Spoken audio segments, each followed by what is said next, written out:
நல்லா தக்காளி லைட்டாக மசஞ்சிருச்சு. இப்போ இந்த ஸ்டேஜில் வந்து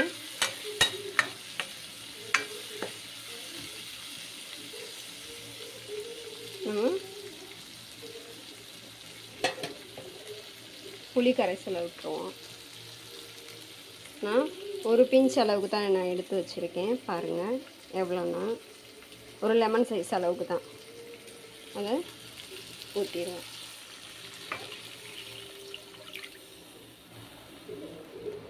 ஊற்றியாச்சு.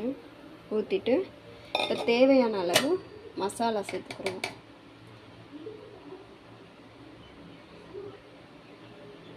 மல்லிப்பொடி, இது மல்லிப்பொடி வந்து 2 ஸ்பூன் போட்டுக்கிறோம்.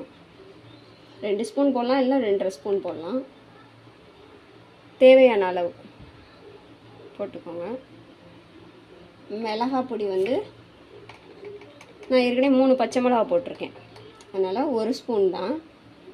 1 ஸ்பூன் உங்களுக்கு ஏற்ற மாதிரி, காரத்துக்கு ஏற்ற மாதிரி போட்டுக்கோங்க.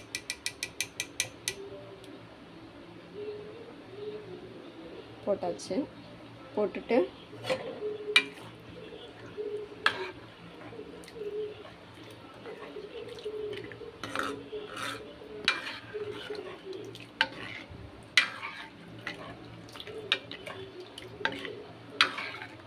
இப்போ தேவையான அளவு உங்களுக்கு எத்தனை பேருக்கு வேணுமோ அத்தனை பேருக்கு தகுந்த மாதிரி கூடவோ குறைவோ பார்த்து சேர்த்துக்கோங்க தண்ணி.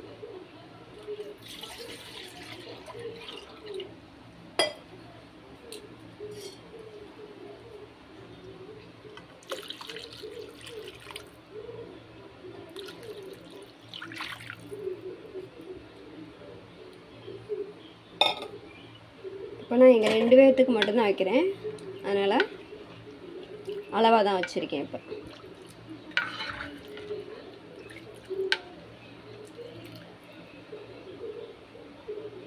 இப்போ தேவையான அளவு உப்பு போட்டுருவோம்.